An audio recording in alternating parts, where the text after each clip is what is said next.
876 here in Empires of the Middle Ages. Seen a few interesting actions happen. Early in the turn, the first player was the Burgundians. And I believe they had a death on their first action, or on an early action, not their first. And ended up getting one of the best leaders I've seen in this game, 995, outside of Charlemagne or anyone else who's set by the scenario.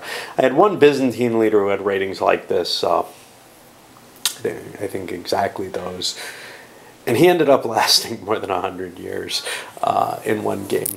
But it was a very interesting situation. I was tracking the leaders a little more carefully than I am now.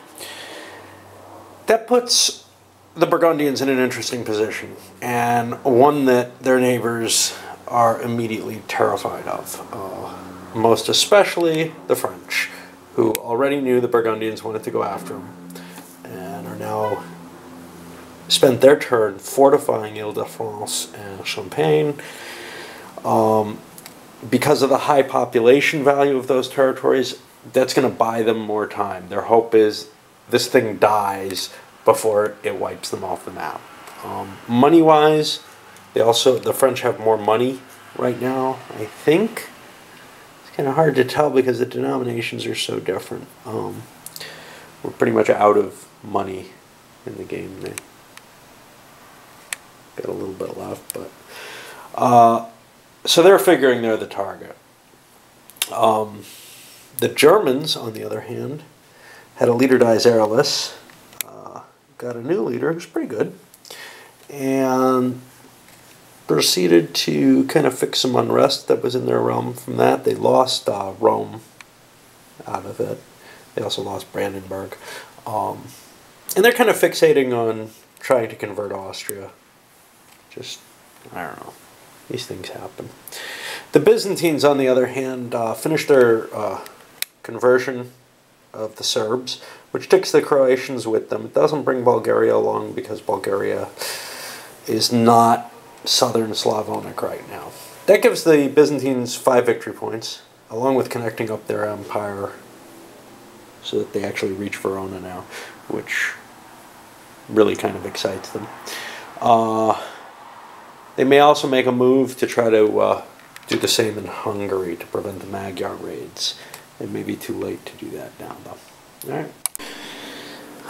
Here we are in 881. The threat, just the threat of the existence, and I mean it is reasonable, of the Burgundian monster, was enough to actually paralyze everyone near him. Both the French and Germans ended up holding handfuls of cards. The French, I think, held all their cards. The Germans held 3. That added to the fact that there was an epidemic in Burgundy. He just went and ruled his territories and is trying to get the kind of tax base that we're seeing producing this kind of garbage. Now, there's a reason he wants to take France out. It's because of that, but all that money makes it hard. The Byzantines, on the other hand, blew a big wad of their money. They're down to really kind of lower than everyone else. And they're doing that to convert Hungary, and they're about 1/3 of the way there. If they can get that before the Magyars come, it's a big bonus, because otherwise they have to defend Adrianople. Nothing else is really at risk. And the Magyars will be threatening things like Bavaria as well, so it's not just them, but they figure they might as well make their life easier. And of course Ireland's going nowhere. 886, big event is that that monster did indeed die. Died airless, got replaced with something incompetent.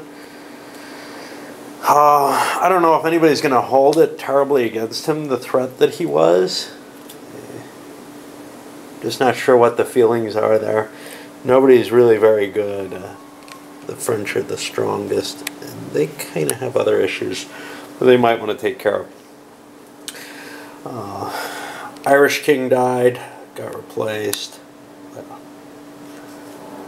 It's looking pretty unlikely, and the 6th player is considering just taking those territories and saying, I'll be Ireland too, and forcing him out of the game. The problem is Ireland's such a terrible starting location. Byzantines continuing to try to convert Hungary. They're one conquest away at this point, so they're probably going to be on a trip. So here we are in 891, and lots happened on this turn.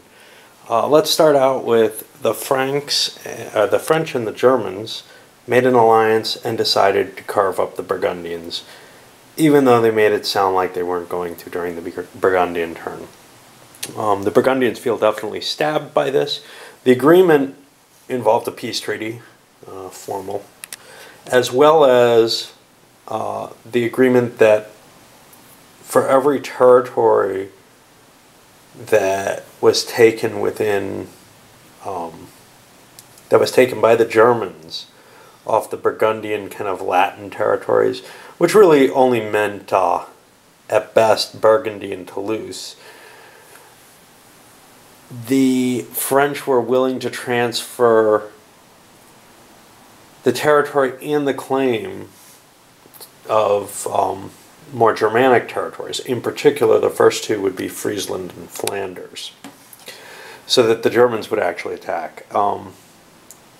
But the French went first and pretty much swept through and took everything except Burgundy of the home court areas. Now, the Germans came in, took Burgundy itself, and then made a trade for Friesland.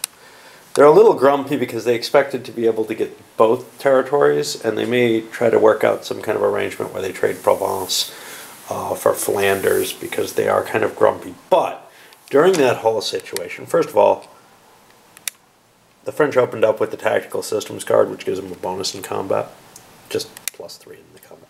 But they also lost their leader and ended up getting a 9-3-3. Right now, because the Burgundians have no court, they're sitting off map. They still own territory, but they're not allowed to use it without a court.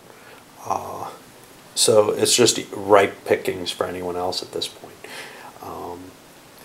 The Irish, at the beginning of the turn, a second player decided, you know, this is silly, and I'm going to be King of Scotland, and he grabbed all those territories. So, given his ratings, with a 5 diplomacy, and the Irish player's ratings, a 2 diplomacy, the Irish player is going to call it quits here, I think, and just come off the map. Oops, that's wrong. Okay, so what is left then? I mean, they're out of the game. Now, I'll let them come back. This is how I used to run at the con when I do this big, such a monster scenario. I'd let people come in and out, and as people came in, they could take over stuff if it was available. If it wasn't, well, then they couldn't. Okay. The final thing is the Byzantines converted Hungary. That means no Magyar raids in this game. And now they're going to do the same to Volhynia, which will convert all of the Polish territories to Eastern Orthodox if no one does anything about this. They're viewing this as to their advantage, creating a new player slot in Poland that's entirely Eastern Orthodox. They think will somehow help them. I'm not sure that's true, but we'll see how that goes. And that's about it. Oh, no. It was something I wanted to do. So, I forgot about all this.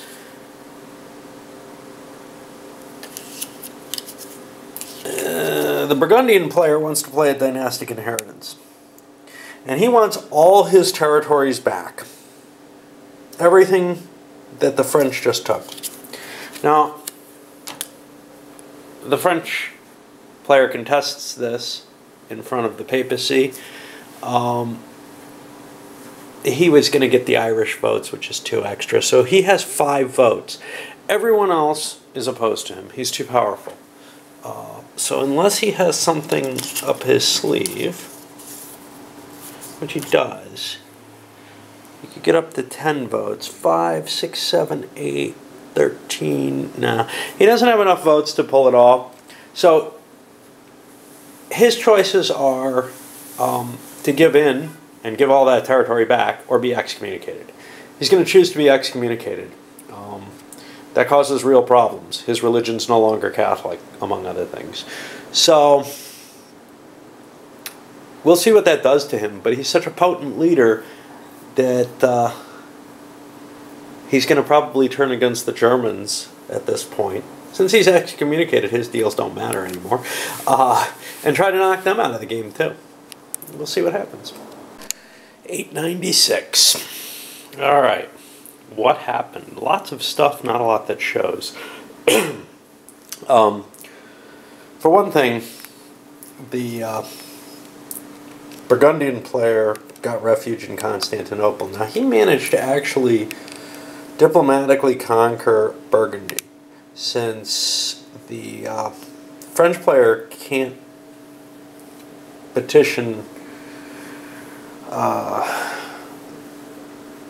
the Pope to stop that, being excommunicated and all. It was successful, and then he managed to fortify it a bit, the Burgundians, but it was still taken. What we are seeing, though, is the cost of that excommunication. We're seeing areas being in unrest due to the taxation. We're seeing that money supply draining fast. He was unable to attack the Germans, mainly because of the Burgundians showing up. He didn't have the cards to do it. Now, the Burgundians are going to play another dynastic inheritance, which can't be stopped, and end up over in Aquitaine at the end of the turn. No one can do anything about that. So what else have we seen? Well, the Byzantines managed to turn Poland Muslim. Eastern Orthodox. Those Muslim markers are... I have to use a lot of placeholders in this game. You'll see I'm using like a status marker as a social state. The counter mix just isn't sufficient for a lot of the scenarios, and this is one of them. It's very flexible. The other thing that happened was there was an outbreak of heresy during the Burgundian player's turn, and of the territories he controlled, his Spanish ones kind of defected and are now all Christian heretics, which makes Spain a lot less valuable as a territory. I think that's about it for the turn. Vikings still haven't done a thing. They're still under the French control. Saracens, well, they've wiped out the Mediterranean. They haven't been getting many chances to go, but there's not a lot left to do. There's like, I think Corsica has a point, and I think everything else is pretty much at minimum. Okay, wrap this one.